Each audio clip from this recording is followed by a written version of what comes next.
Hi everyone. Welcome to Daily Recaps. Today, I am going to explain a movie called Fabricated City. Hope you like it. Enjoy the video and take care.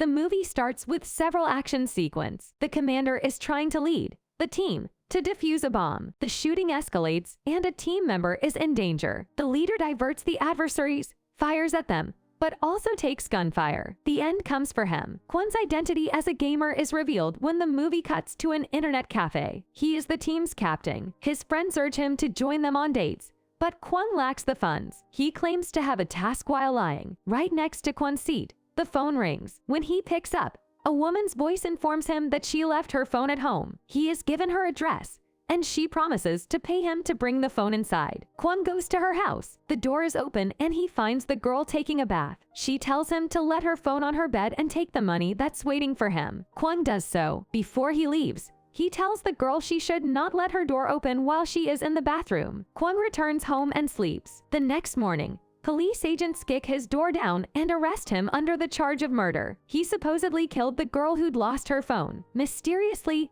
a knife full of her blood is found in Kwon's house. His fingerprints are found in the girl's house and on the murder weapon. His mother hires a lawyer for her son, who is then brought before the judge. He is found guilty and given a life sentence in prison. The news go wild and report that he is a killer who is addicted to video games and can't separate fantasy from reality. Kwon's first day in prison is tough. Everyone wants to get their hands on the fresh fish. He is taken in front of Ma Deok, the inmate who controls the prison. He blames him for the murder of the girl, but Kwon gets angry because he is innocent. When he charges Ma, the other prisoners give him a good beating. Kwon is taken away by the guards, where he will remain isolated for 30 days. After his punishment is over, his mother and his attorney, Min, pay him a visit. She assures him that she is making every effort to assist him. Kwon is regularly beaten by masked gang who won't leave him alone. A man sits down next to Kwon for lunch. He may be a serial killer who tortures and murders his victims, according to rumors. He tells Kwon that he must have some experience in martial arts since he has lots of endurance in receiving a beating. He gives Kwon some plant leaves to treat his wounds and tells him to use his knowledge and fight Ma. He has already started making him uncomfortable. Kwon follows his advice and defeats Ma and his men. He has a visit from Min,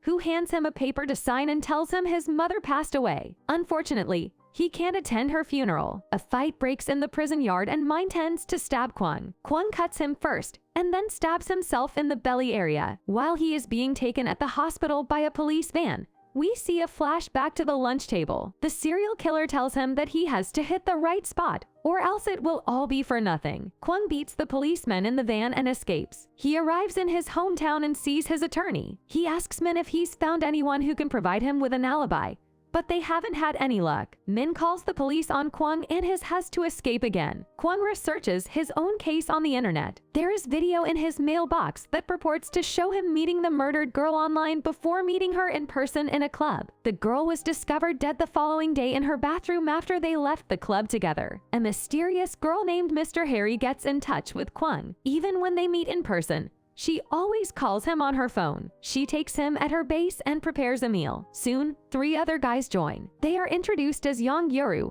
Demolition, and Negative Space. Kwon knows who they are. They are the members of his Tactical Force gaming team. They say they gathered to help him. The other 2 members, Cover and Conceal, couldn't make it today. They also praise Mr. Harry for using her hacking skills to find Kwon. Mr. Harry has found some clues that Kwon's case has in common with some other murder cases. One of those clues is a large white truck which has been present in many murder cases. She traces that white truck and it belongs to a junkyard. Kwon and Young Yuru visit that junkyard and see 2 well-dressed men walking around and driving away in a black SUV. Kwon follows them to a house. The 2 men carry something that looks like a large case. They load it in the SUV and drive back to the junkyard. At that house, a team of people, who are suited up in protective costumes, are thoroughly cleaning the house. It seems like they are wiping the clues. The 2 men transfer the case from the SUV to the truck while also altering the truck's decals to make it resemble a truck for frozen goods. Young Yuru keeps up with the truck. When Kwon joins him, Young informs him that these men delivered the case in this building, but he has no further information. He tried to break in, but he couldn't. The team devises a plan, and they work together to execute it. Kwon enters the building after the plan is successful. Mr.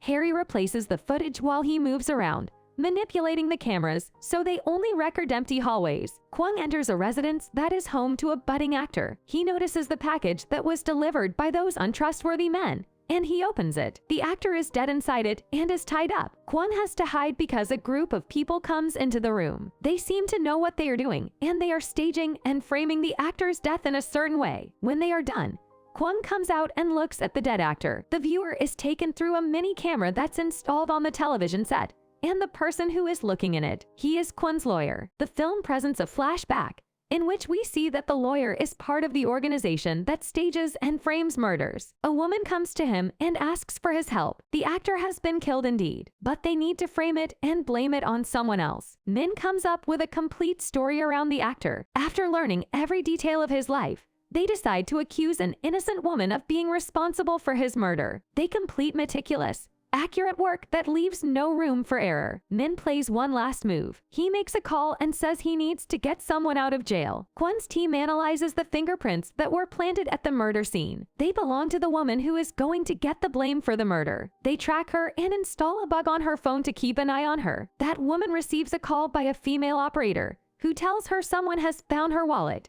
Kwon recognizes that voice. The same woman who called him a few months ago to trick him into going to the murder scene is speaking to him now. The innocent woman will be deceived. When Mr. Harry tracks down the call center, they are able to identify the female voice's owner because Kwon has gained his trust and revealed to him that her real name is Yo. Kwon pursues that operator, and he is about to seize her. However, a biker stops to save her, and they ride off. Kwon uses his car to pursue them, but the police are now after him. Kwon's car breaks down, but luckily the police vehicles are crashed and immobilized by a truck. However, Ma appears and knocks Kwon out. Kwon wakes up in a warehouse and he is held by masked men. Mr. Harry has called the police and she screams that she's being held hostage by Kwon, the fugitive. The police bursts in the warehouse, interrupts Ma from cutting Kwon open, and Kwon gets a chance to escape. Mr.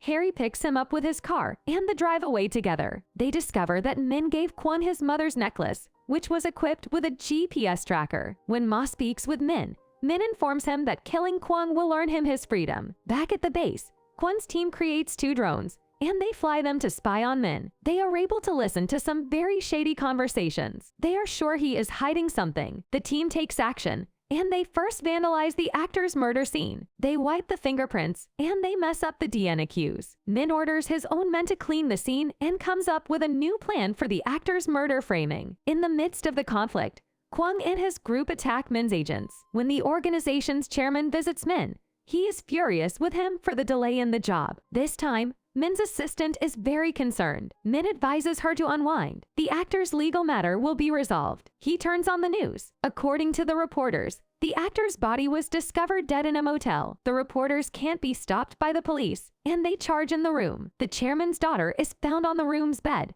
next to the actor's dead body. Kwon calls Min and asks him if he liked his trick. He copied his methods to make this work. Min walks to the kitchenette to talk with Kwon on the phone and laughs hysterically. He says he likes being challenged for once. His job has become dull. He mumbles, but Kwon hangs up. He gets angry because he feels disrespected. Min looks at his secretary, who is unconscious on her office, and runs to his secret womb. Kwon gets to him and pushes him in the womb. Kwon teaches him a hard lesson. He sticks a USB in Min's server to copy the data. Min says it's going to take around 30 minutes because the serves has lots of data on it. However, Kwon doesn't have much time left because Ma has taken Ma's friends and is about to kill them. Kwon can't kill Min because he's told Ma that if he doesn't call him in 15 minutes, he should immediately execute Kwon's team. Furiously returning to his friends, Kwon manages to save them. They all board his car and drive off. Mi's pursuing him with his men. According to the news, Kwon and his group killed the actor and kidnapped the chairman's daughter to use as evidence in the case against them. An action-packed sequence takes over. In the end,